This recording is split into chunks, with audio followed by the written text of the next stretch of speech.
Dr. Wise, the channel for True Story Tower। बदकिरदार किस्त number 5। पंडित phone बंद करके बुलंद आवाज में कहके लगाते हुए खुद ही से कह रहा था, इस बार मुझे अमर होने से कोई नहीं रोक सकता। हा हा हा, ये बेवकूफ क्या जाने मेरा इरादा क्या है। ये समझती है ये इसे लालच देकर मेरे पास ला रही है, मगर इसको क्या मालूम कि इसे मैं यहाँ बैठा मजबूर कर रहा हूँ। हा हा, बलराम नाम है मेरा, मैं सब कुछ अपने बल पर करता हूँ। अरे पार्वती, तू मेरे हाथ की कठपुतली है। कठपुतली, तुझे क्या लगता है तू मुझसे कोई बात छुपा सकती है? हा हा हा, कभी नहीं, क्योंकि मैं तेरी आंखों से सब कुछ देखता हूँ। जो तू देखती है तेरे हाथों से सब कुछ करता हूँ, जो तू समझती है कि तू करती है। हा हा हा। पंडित फकरिया अंदाज में अपनी टिंड के दरमियान में कुछ बालों की लंबी चोटी से खेलते हुए कह रहा था। अचानक पंडित को कुछ याद आया तो इसके माथे पर बल पड़ गए। वो जल्दी से तहखाने में गया। वहां मूर्ति के पैरों में रखा लाल रंग, जिसे वो गुलाल कहता था, उठाकर मुट्ठी भरी और मुंह के सामने करके आंखें बंद करके कुछ पढ़ने लगा। फिर एकदम आंखें खोल दी। इसकी आंखें लाल अंगारा लग रही थी। इसने वो गोलाल जोर से सामने की तरफ फेंका। गोलाल धुएं का गोला सा बन गया। फिर वो गोला एक आदमी में तब्दील हुआ।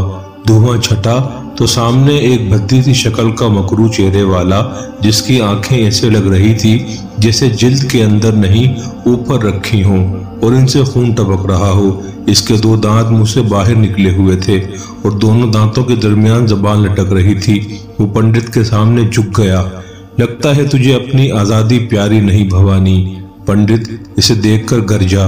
मुझसे क्या अपराध हुआ है स्वामी? वो जिसे पंडित ने भवानी कहा था सहम गया।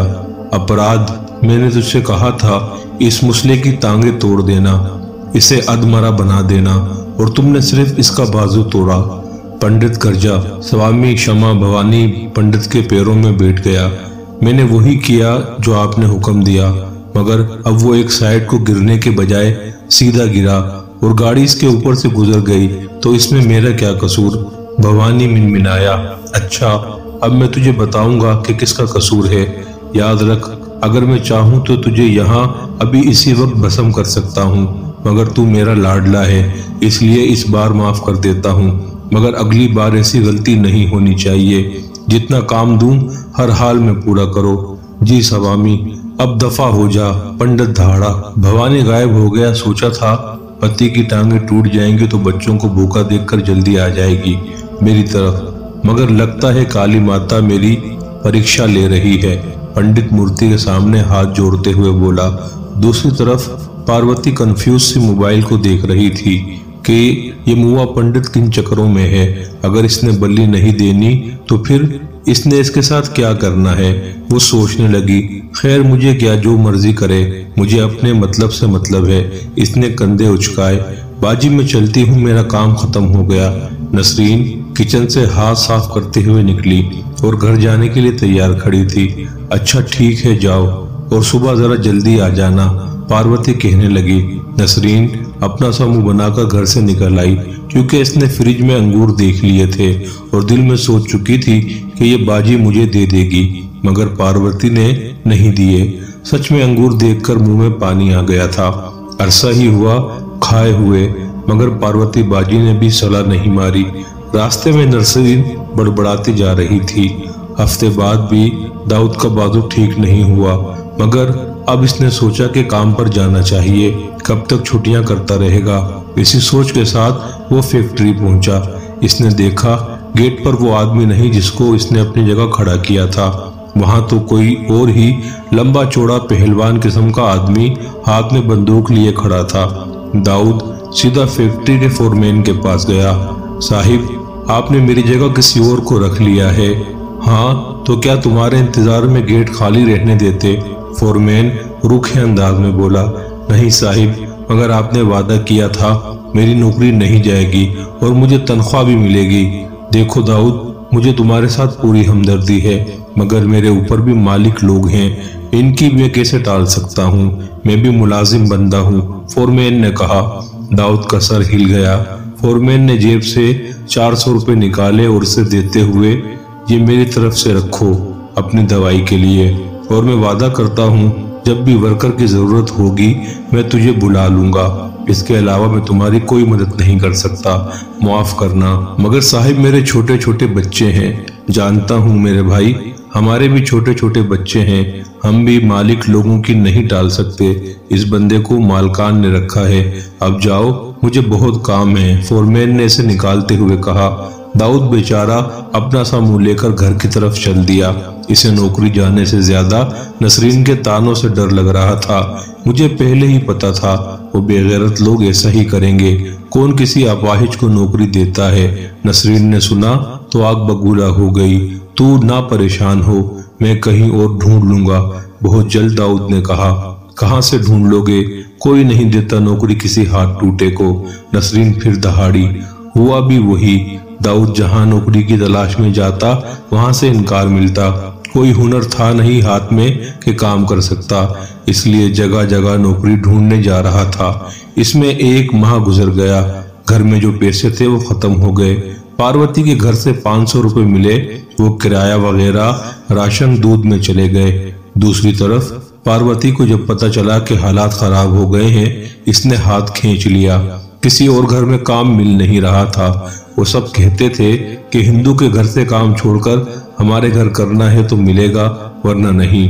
नसरीन बिल्कुल पागल हो गई थी काम ढूंढ ढूंढ कर, मगर वो पार्वती के घर का काम नहीं छोड़ सकती थी, क्योंकि हर कोई 200-300 से ज्यादा नहीं दे रहा था, जबकि यहाँ से 500 मिल रहे थे। कैसे छोड़ देती? दाऊद भी सुबह का भूखा प्यासा निकलता, रात गई लौटता, मगर खाली हाथ। मुझे सच में नसरीन तेरे हाल पर तरस आता है। काश तू हम में से होती तो मैं तुझे अपने स्वामी के पास ले जाती, वो दिनों में तेरी काया पलट देता, मगर क्या कह सकती हूँ, पार्वती इसे परेशान देखकर कहती। अगले दिन नसरीन के छोटे दोनों बच्चे इकट्ठे बीमार हो गए। दोनों को तेज बुखार और उल्टियां। बुरा हाल। भागी भागी पार्वती के पास आई। बाजी, मुझे थोड़े पैसे उधार दे दो, मेरे बच्चे बीमार हैं। बाजी, मेरी तनख्वाह से काट लेना। नसरीन रोने लग गई। अरे अरे, रोते नहीं, मगर सच पूछो तो मैंने रात ही सारे पैसे अपने मेके भेज दिए, मेरी बहन की शादी है।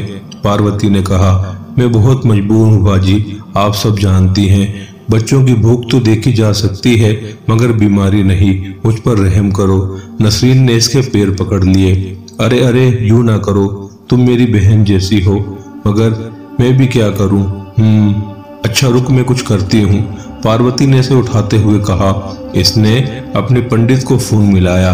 तब मोबाइल फोन नहीं होते थे, लैंडलाइन होते थे। हेलो स्वामी जी, मुझे आपसे जरूरी काम पड़ गया है। जी जी, वो मेरे घर में जो औरत काम करती है, इसके लिए थोड़े पैसों की जरूरत है। जी जी स्वामी जी, इसके बच्चे बीमार हैं बहुत। हाँ अच्छा, पूछती हूँ। पार्वती ऐसे ही बात कर रही थी। सुनो नसरीन। जी बाजी, मेरे स्वामी कह रहे हैं अगर पैसों के साथ एक फक्की भेज दें तो इसे पानी में हल करके बच्चों को दे दोगी, बच्चे फौरन भले चंगे हो जाएंगे। एक माँ को क्या चाहिए कि इसकी औलाद ठीक हो। ममता के हाथों मजबूर नसरीन फौरन मान गई। जी स्वामी जी भेज दें कहकर पार्वती ने फोन रख दिया।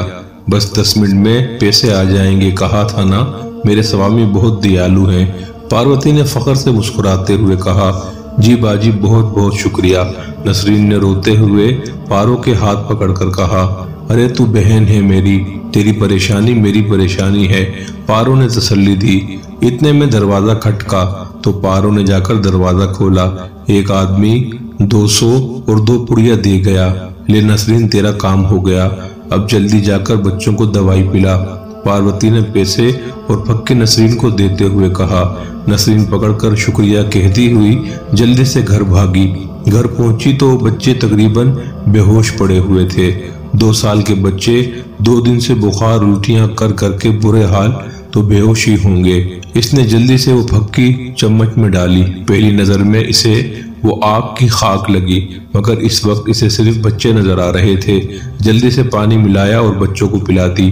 अभी 5 मिनट नहीं गुजरे थे कि बच्चों ने आंखें खोल दी, हंसने खेलने लगे। ऐसा लग रहा था कि जैसे कभी बीमार हुए ही नहीं थे। नसरीन बच्चों को देखकर गुलाब की तरह खिल गई वो तो दिलो जान से गुरविदा हो गई थी पंडित की। दरअसल ये पंडित ही की चाल थी। वो अपने जिन्नात और बदरूहों की मदद से कर रहा था ये सब, तभी इसकी दी हुई खाक से बच्चे ठीक हो गए। नसरीन घर और बच्चों में इस कदर उलझी हुई थी कि इसे दीन और दुनिया की होश नहीं थी। अम्मा अम्मा ये देखो सना को क्या हुआ। नसरीन किचन में थी जब छोटी बेटी चिल्लाई। नसरीन भाग कर आई तो देखा सना का पांव खून और खून हुआ था। हाय ये सब क्या हुआ, नसरीन चिल्लाई। अम्मा शीशा लग गया, आपा की जूती टूट गई थी तो नंगे पांव बाहर गई, शीशा लग गया, छोटी ने बताया, जबकि सना का रो रो कर बुरा हाल था। नसरीन ने पांव धोया, शीशा निकाल कर मट्टी लगाई और अपने दुपट्टे से कपड़ा फाड़कर बांध दिया। आंखों में आंसू लाते हुए फिर किचन में आ गई। सारी जिंदगी इसी कश्मकश में गुजारी है और हमेशा उम्मीद रखी है अल्लाह कभी तो हालात बेहतर करेगा, मगर अब मेरा सब्र जवाब दे गया है। सोचा था शादी के बाद ऐश करूंगी, मगर शोहर भी ईमानदारी का मरीज मिला। ऊपर से अब अपाहज हो गया है और ऊपर से ये 6 बच्चे मेरी जान के दुश्मन बने हुए हैं। इनको इस तरह घुट घुट कर जीता नहीं देख सकती। नसरीन आटा गूंथते हुए बड़बड़ा रही थी, मुझे कुछ तो करना होगा। बच्चों का दोपहर का खाना खिलाकर इन्हें घर में खेलने का कहकर वो पार्वती के घर गई। नसरीन ने दरवाजा खटखटाया। अंदर से पार्वती ने मुंह में पान दबाए अपनी साड़ी का पल्लू लपेटते निकली। आओ नसरीन, आओ बैठो। बच्चे कैसे हैं अब तेरे? पार्वती बाजी में बैठने नहीं आई, मुझे आपसे जरूरी काम है। हाँ बोलो। बाजी मैं आपके पंडित से मिलना चाहती हूँ। पार्वती का मुंह खुल गया। हैं, तू क्यों मिलना चाहती है? तू तो मुस्लिम है ना, तेरा वहाँ क्या काम? बस बाजी तंग आ गई हूँ इस गरीबी से, आप मुझे इनके पास ले चलें। नसरीन इतना आसान नहीं है ये सब, तुझे कड़ा इम्तिहान देना पड़ेगा। बाजी मैं सब कुछ करने के लिए तैयार हूँ, बस आप मेरे इस राज को राज रखना। पार्वती के चेहरे पर मकरू मुस्कुराहट आई। अरे तेरा राज मेरा राज है, मगर फिर से सोच ले, क्योंकि एक बार तुम वहां चली गई तो वही करना पड़ेगा जो स्वामी जी कहेंगे, वरना इनके पास जो जिन्नात हैं वो बंदे की नस्लें तबाह कर देते हैं। पार्वती ने कहा, जी बाजी सब सोच कर आई हूँ, अब जो होगा देखा जाएगा। नसरीन ने पुख्ता इरादे से कहा, अच्छा ठीक है, जैसे तेरी मर्जी, मगर अभी नहीं कल चलेंगे, क्योंकि वहां वक्त लग सकता है और तेरे बच्चे हैं। कल सुबह सुबह चलेंगे ताकि दोपहर तक वापस आ सकें। पार्वती ने कहा, ठीक है बाजी, कल चलेंगे। पार्वती ने कहा, सुनो नसरीन, अब फैसला किया है तो पीछे मत मुड़ना, बुरा होगा। पार्वती ने डराया। बेफिक्र रहें बाजी, मैं पीछे नहीं हटती। नसरीन ने दुखी लहजे में कहा, शाबाश। पार्वती हंसी। जारी है।